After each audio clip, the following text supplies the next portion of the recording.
organisms, species at this point. And now the Space Biology Symposium will focus on human space biology.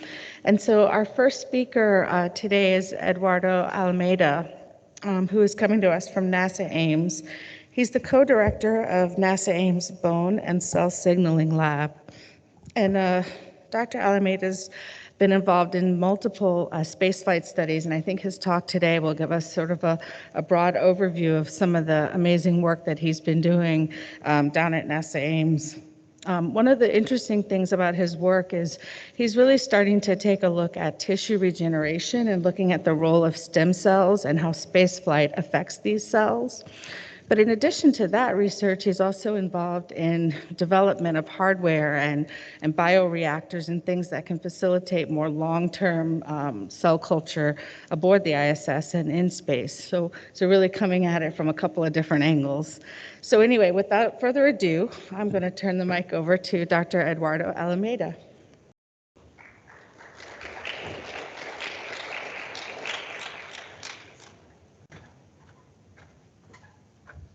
Well, thank you very much for the invitation. I'm delighted to be here speaking to you.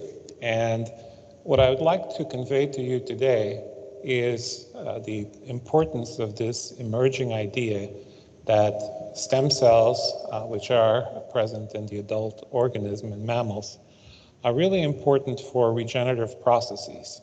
And as such, they are also uniquely sensitive to spaceflight factors like space radiation and microgravity.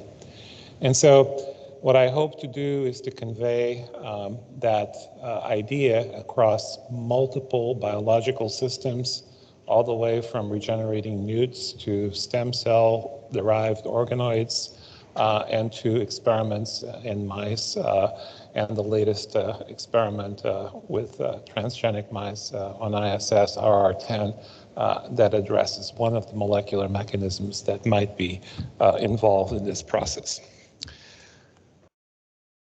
So this just gives you an idea of the great diversity of stem cell niches that are present in the body. Pretty much everywhere you look, the more we look, the more we start seeing small reservoirs of stem cells. And we all know, of course, that the bone marrow, for instance, is a huge reservoir for hematopoietic and mesenchymal stem cells that's constantly making new blood, new immune cells. It also is the source for bone cells, for osteogenesis. But even places like the tympanic membrane, you know, if the tympanus ruptures, that usually heals, and it relies on stem cells that reform that membrane. If your cornea gets scratched, the epithelium can regenerate. And if your skeletal muscle has a tear, that can also heal. There are satellite cells there that go on to divide and to repair the tissue. So adult life really is a homeostatic process in which that homeostasis of all the function of the tissues is maintained just because we can repair and maintain, regenerate those tissues. And so that process is going to, I think, going to be extremely important in long-term spaceflight because, you know, by definition, stem cell-based tissue regeneration is a process of cell division, and cell division is uniquely sensitive to radiation. So I'm sure that we're all familiar with radiation therapy, for instance, for tumors. You know, whole body radiation usually eliminates the bone marrow while maintaining all other tissues intact. But you wonder what happens to the other reservoirs of stem cells throughout the body. And usually, if they were all dividing, one might expect that they would all perish with those doses of radiation, but they don't. Usually, stem cell reservoirs have both quiescent cells as well as cells that are self-renewing, as well as cells that are feeding the process of forming new tissues. So great diversity of stem cells in the body. They're all potential targets for space radiation, for mechanical unloading from microgravity, and it's an issue of concern as we leave low Earth orbit go into deeper space, have more radiation, and so we wonder what would happen to regenerative health with those conditions. Now, at the end of life, tissues stop regenerating. They become senescent. One of the reasons, of course, is telomere shortening. And that process is a process by which our stem cell pools, regenerative stem cell pools, stop functioning.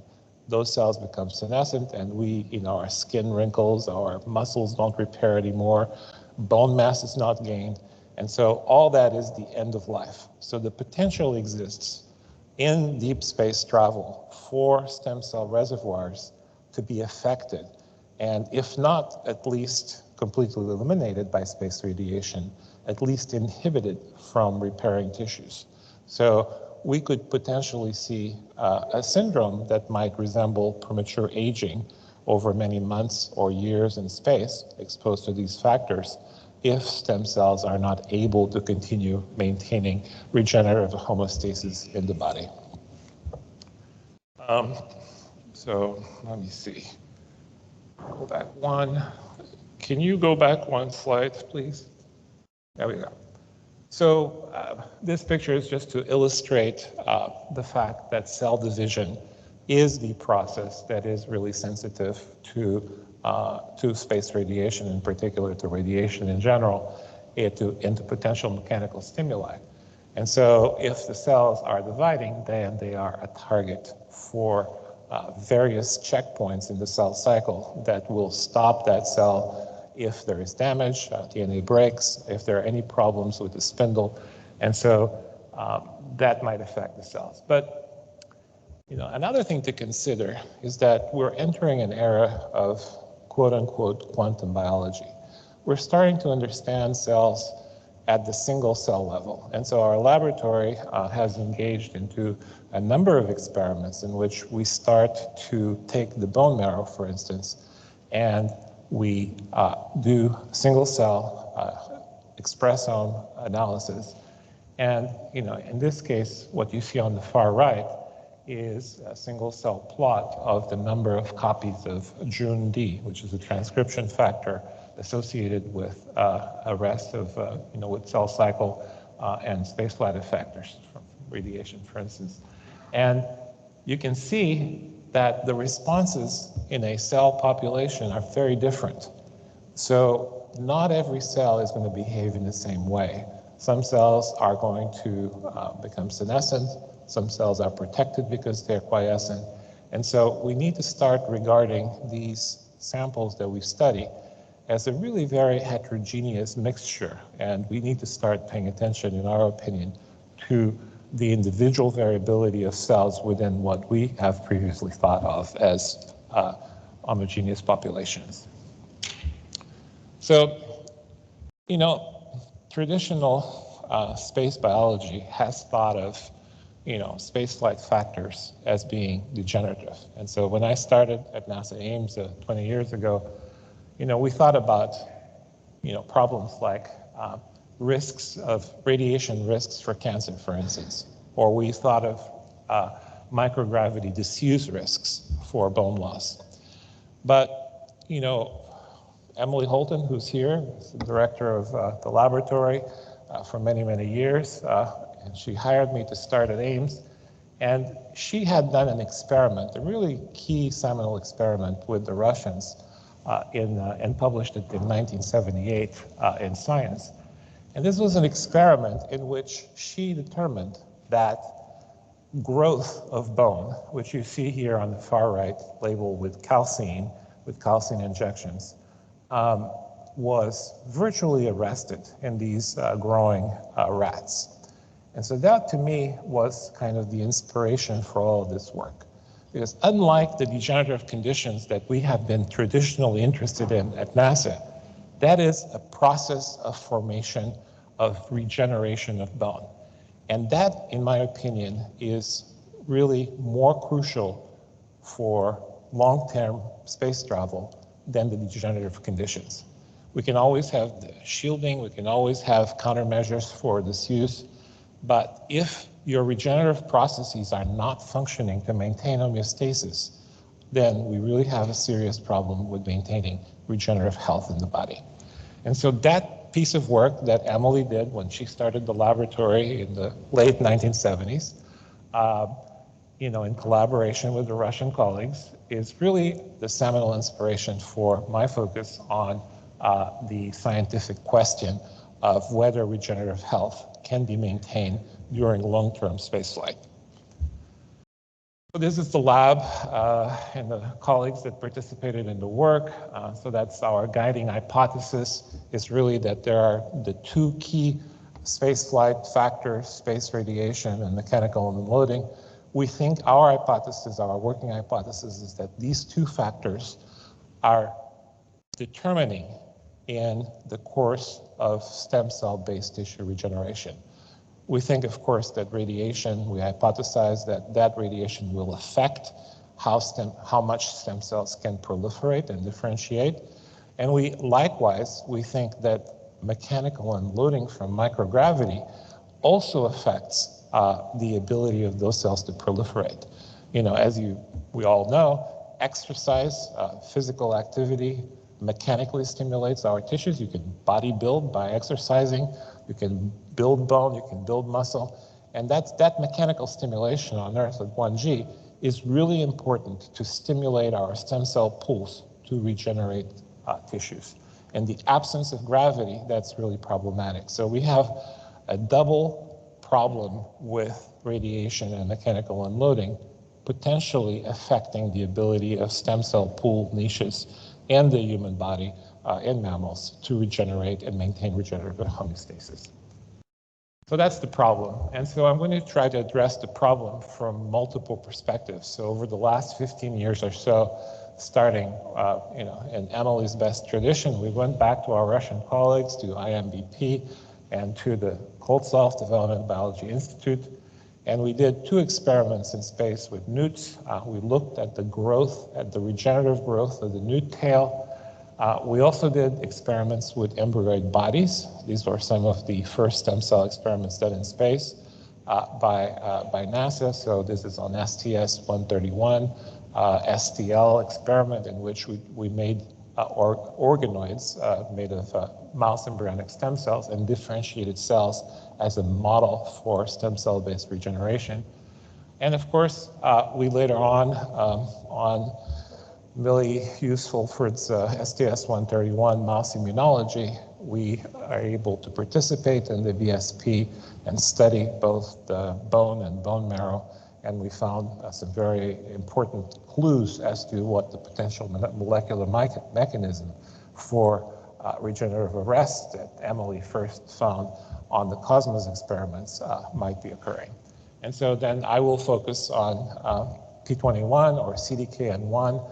This is a fairly common, well-known gene that is responsible for radiation response and cell cycle arrest. And it turns out that it's also a highly important gene for tissue regeneration. So when we knock out this gene, we confer in mammals regenerative abilities like we see in newts. So everything is converging into this molecular mechanism.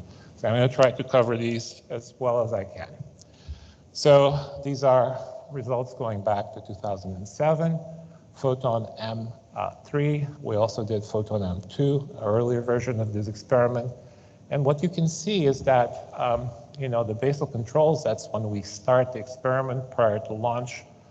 The spaceflight tails are small compared with the ground controls, and they tend to grow out straight in the absence of gravity.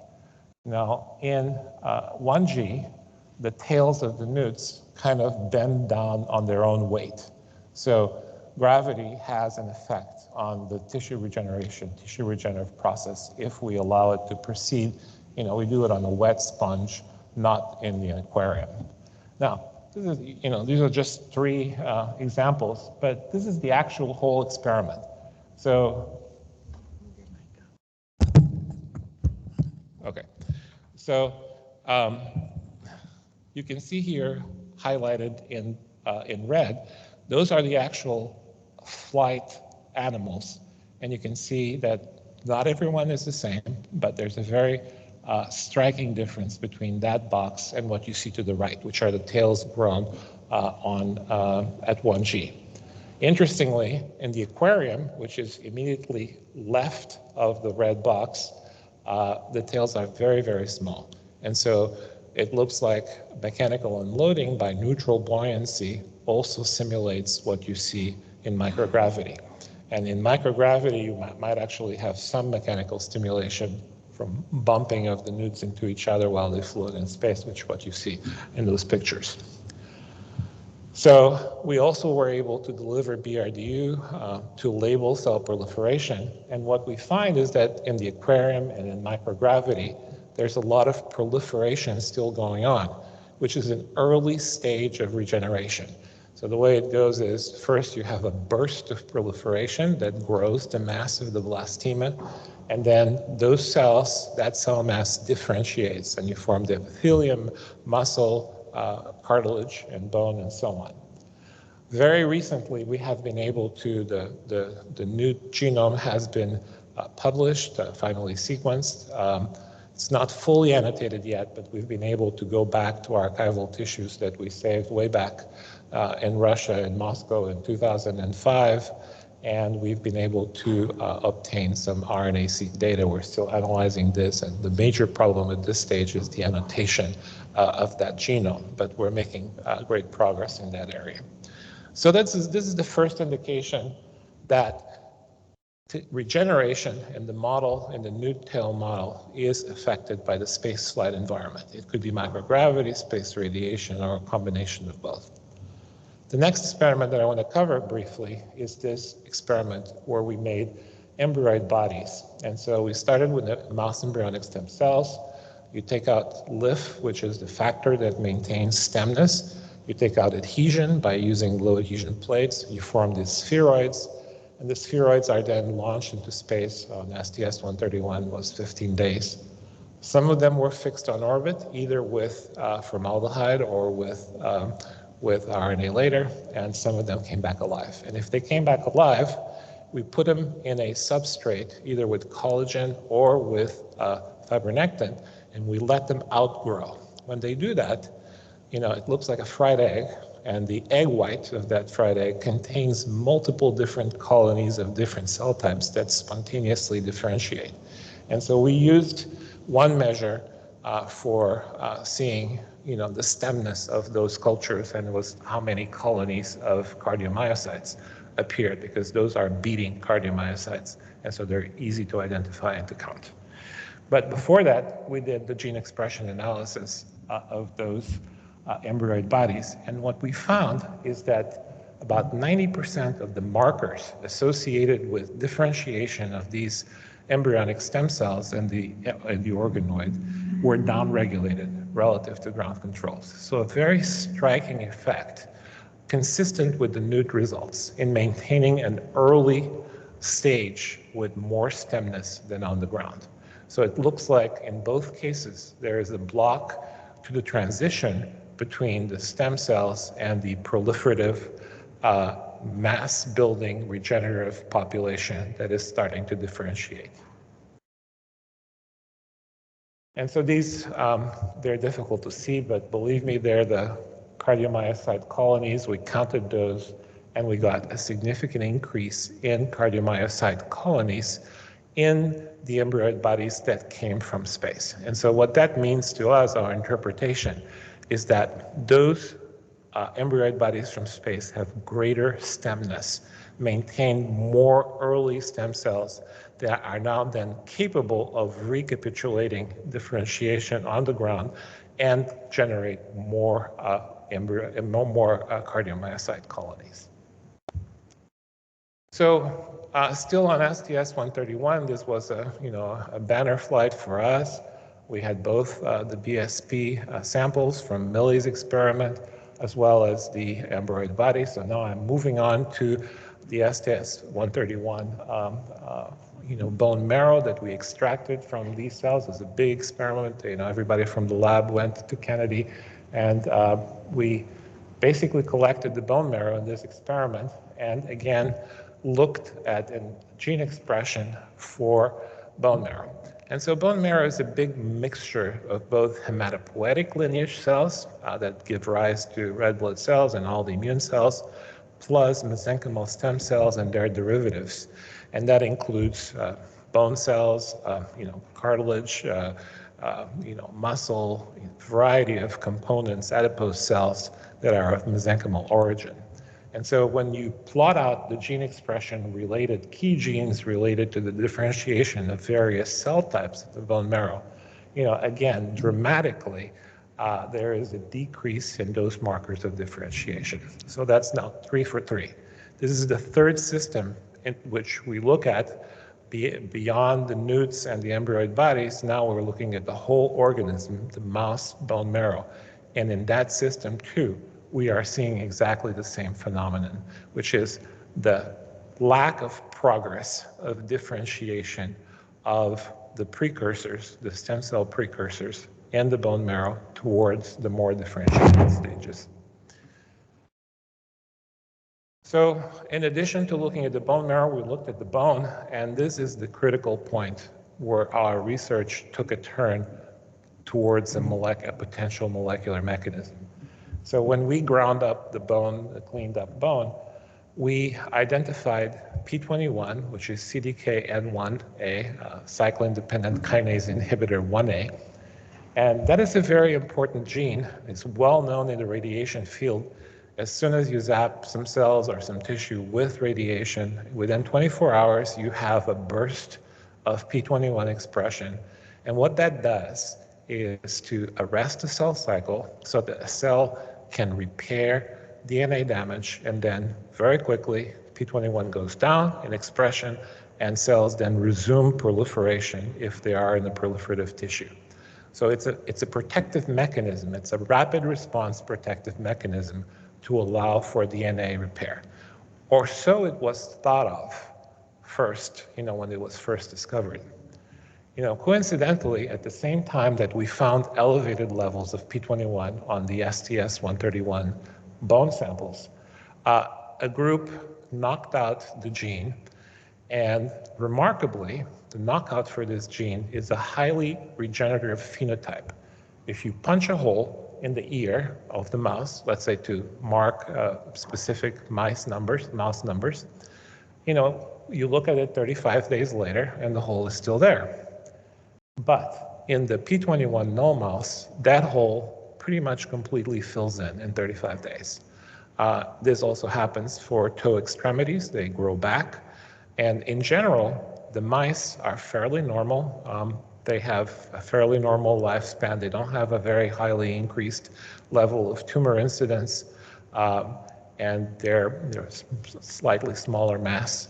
But by and large, is a mouse that can be used as a model for experimentation. So this was the beginning of our experiments, the beginning of our thinking to fly the P21 null mouse.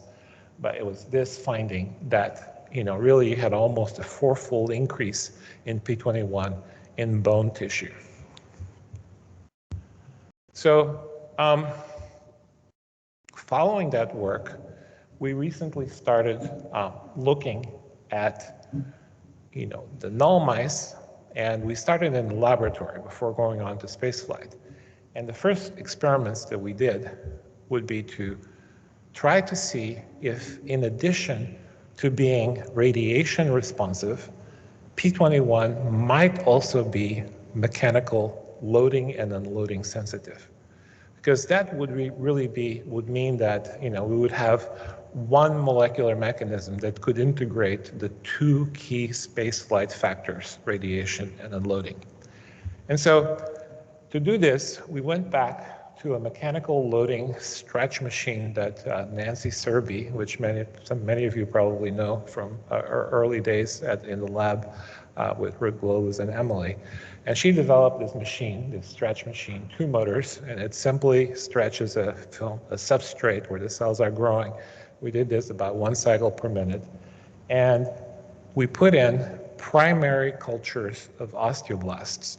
And so these are bone marrow cells, the stromal population, so the adherent population. It's stimulated with beta-glycerol phosphate, ascorbic acid, 21 days, you have mineralized nodules. So it's a very standard assay in bone biology, and it characterizes the capability of that bone marrow to form mineralized nodules.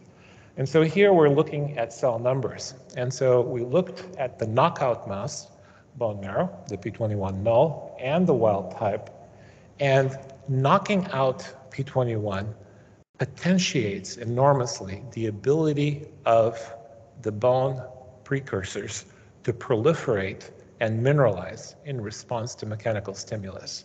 So normally, if you stretch a culture, it'll kind of double. You can see the black and orange bar in the third set, and so you see a doubling of proliferation with just mechanical stretch of wild type cells.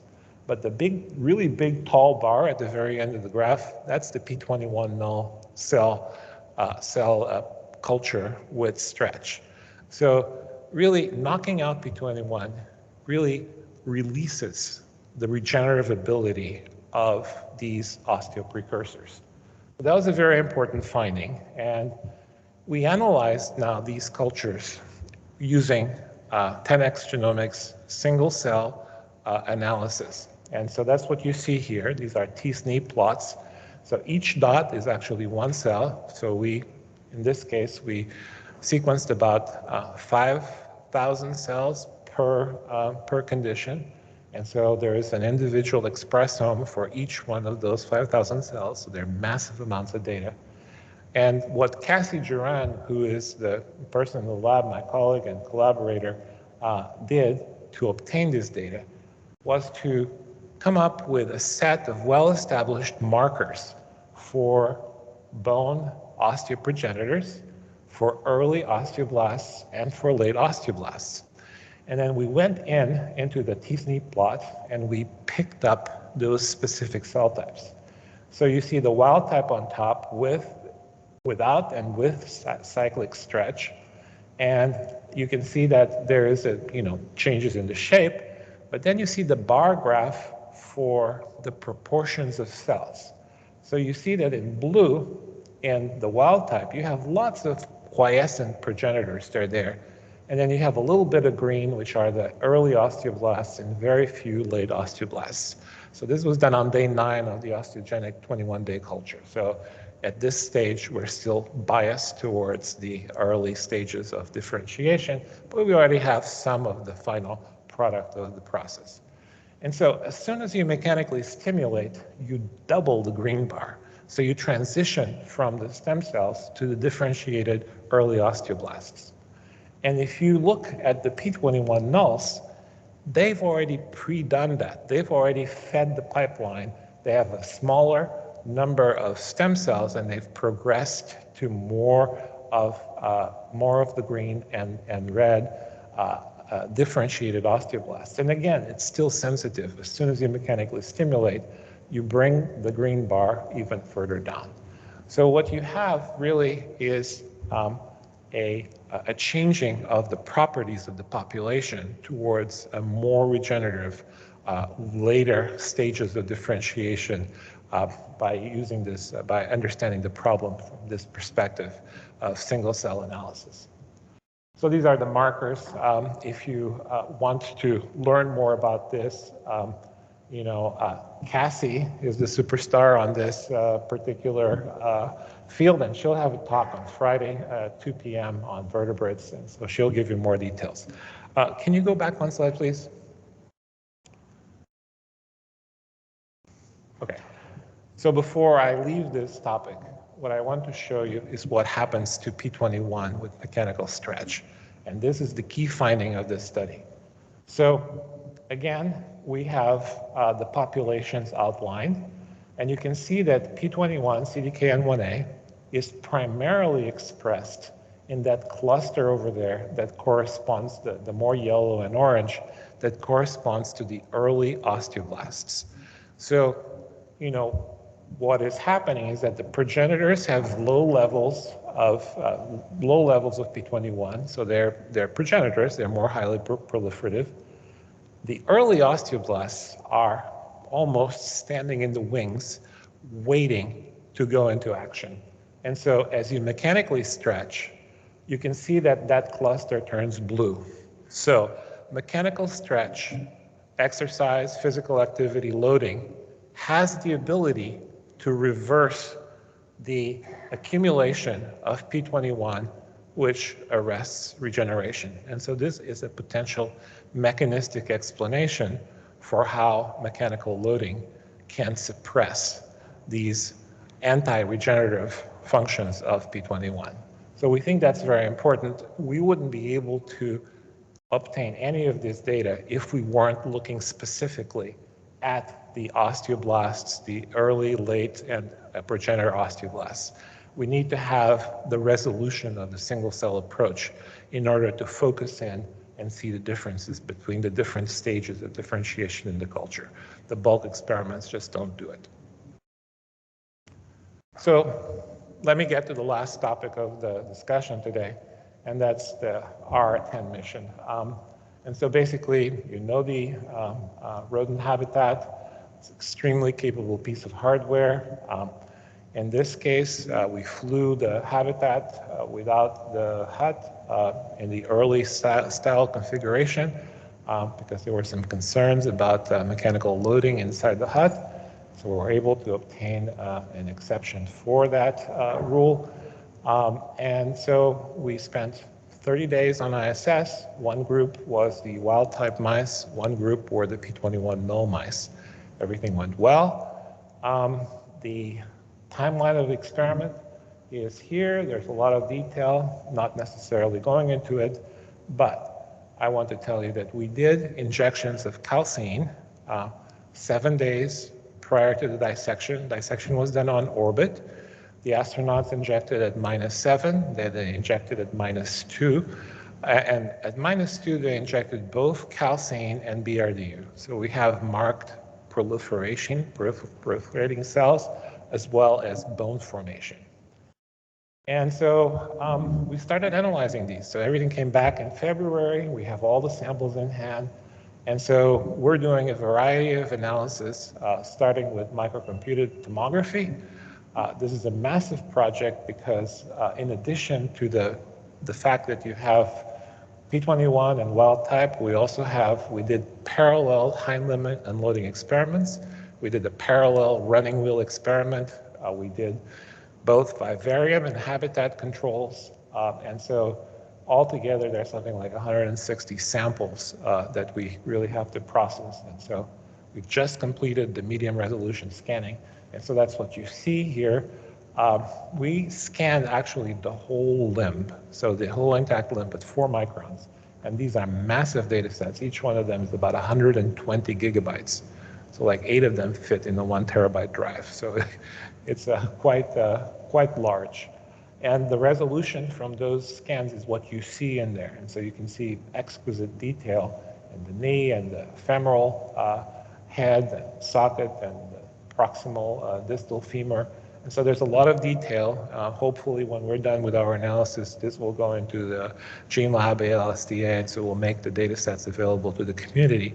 You know, there are things that we're not looking at, for instance, the foot and the tibia and so on. We can't possibly do all the analysis. And so that'll be available it's one of the most extensive data sets of various loading conditions for the community to analyze.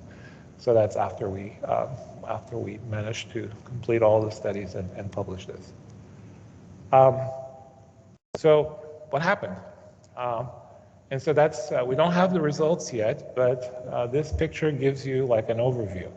So this is a microcomputed tomography scan of the whole femur. I put 3 samples on top for each condition, wild type and P21 null, and ground controls on top. And you can see that the ground controls, as they go into space from left to right, they lose, there's an apparent bone loss. It's very obvious, and I'll show you in the higher magnification in the next picture. The P21 nulls don't seem to have a great deal of change. So they have lower bone mass, fewer trabeculae to start with, and that's a characteristic of this null mouse. They have more bone turnover, and that's work that that Dr. Blaber and I have been working on for a number of years, characterizing the phenotype of these bones. But then as they go into space, we really don't seem to see much change. Let me show you that in more detail. So this is the wild type going into flight. And it's really obvious that, a lot of the trabecular mass in this 4-micron slice has gone away. You also see in this case, the femoral head has a little bit of endochondral ossification, which is characteristic of secondary ossification, maturation of the bone that might be happening a little bit prematurely. Now, this is the P21 null. So presumably, there would be some protective effect from arrest in bone formation on this null. So that's the hypothesis. And so therefore, whatever osteoclastic activity there is chewing up this bone in space, if osteoblasts are not arrested, might continue. And so this data, this preliminary qualitative evaluation seems to be suggesting that that might be in play. Now, another thing that we've done is, of course, to do the calcine injection analysis. And we took a different approach from what's normally done. So those are the syringes in there. But instead of doing histological sections for dynamic histomorphometry, we have gone the confocal way. And so this is an old trick that I learned at the Marine Laboratory way back in 1988 when we had to clear whole embryos of developing shrimp. They have a lot of yolk. It's very difficult to do confocal. And so we would clear them with methyl salicylate. Methyl salicylate makes the embryo transparent. And sure enough, it does the same for bone. And there are now some publications showing that this can be done. And so you can take the whole bone without sectioning it, and you can do confocal microscopy and image the calcine lines of growth on the bone beautifully. But not only that, you can see these 4 pictures on the bottom. It goes well beyond the traditional histology, which is by definition, a two-dimensional process. We can now see exquisite details, like, for instance, in the 3rd picture, you can see a band of mineralization around lacunae. You can see that some parts of the bone are uniformly mineralized, while other parts, they have cells that are mineralizing, but they're isolated from the whole tissue. So now there's a huge complexity in these samples, so it'll take a long time to analyze this, but these are the preliminary results from standing up a bone, in the femoral shaft, and doing a cross-section just like what we would do with histology. And this is really, really promising, but I must give you the caveat, the warning here is that this is really preliminary. We don't have enough to draw scientific conclusions at this stage, but so far the first 4 specimens we analyzed fit perfectly the model and the hypothesis that we had proposed. As you can see, the wild type, the 2 little insets, are the separation between the 5 days of separation of growth in the bone, in the cortical bone of the femoral shaft from the wild type mice. And if you go into spaceflight, just like Emily observed with her Cosmos experiment, there's a great deal of reduction of growth in space. The lines are almost touching each other. And in the wild types, on 1G, there's a big separation. There's a lot of bone formation going on in there. If we look at the bottom 2 panels, you look at the P21 null, and the lines are clearly separated in both ground and spaceflight.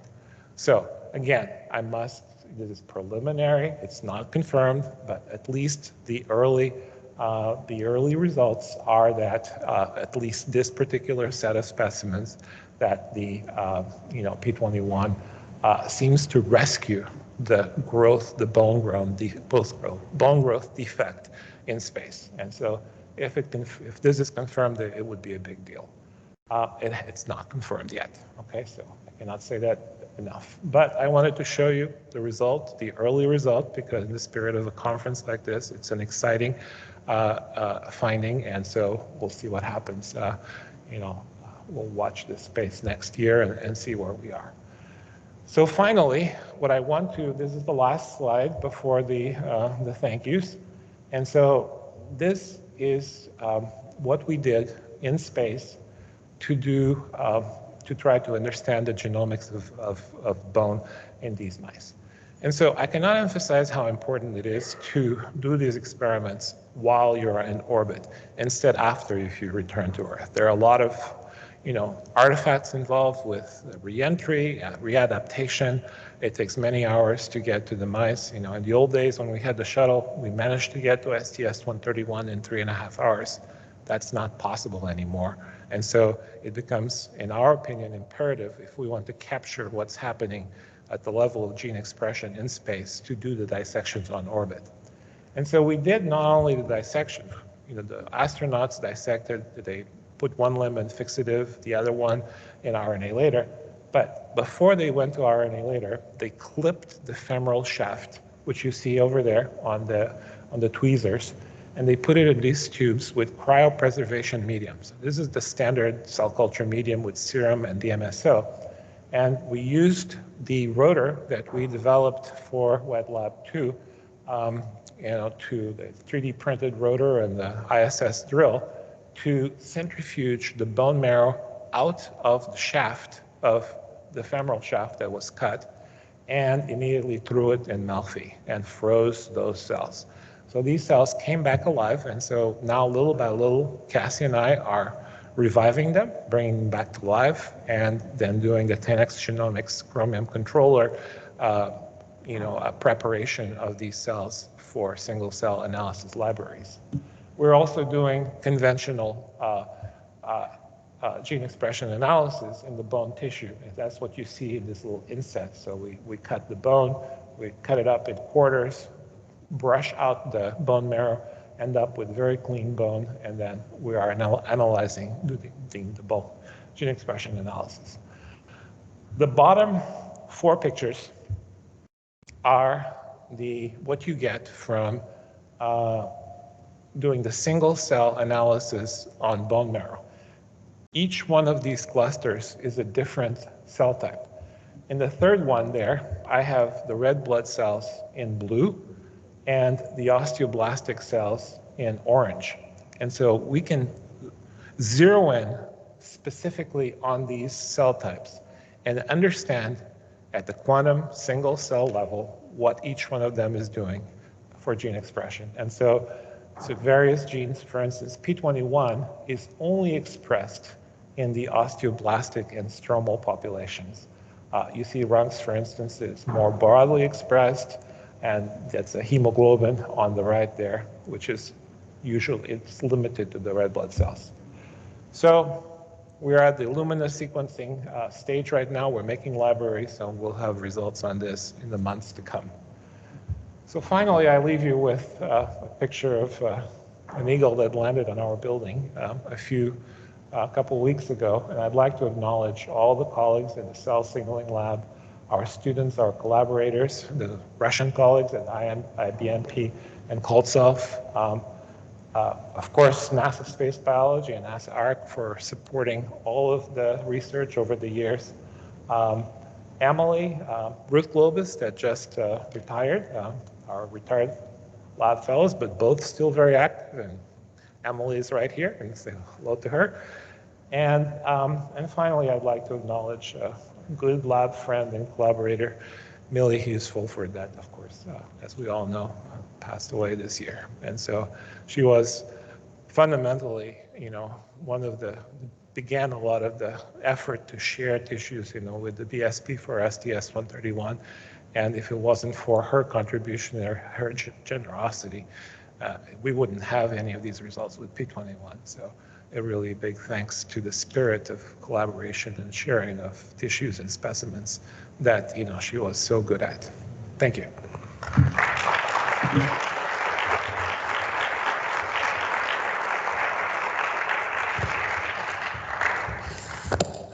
So we've actually come to the top of the hour. It's 10 o'clock. I was scheduled to give a talk during this session, but in the interest of time, since the session's over, I won't give a talk. However, I am giving the same talk on Friday in the vertebrate animal section on Friday afternoon in the 2 to 3:30, one of the concurrent sessions. So if you're interested in vascular cells in space, please do come by that session. Thank you.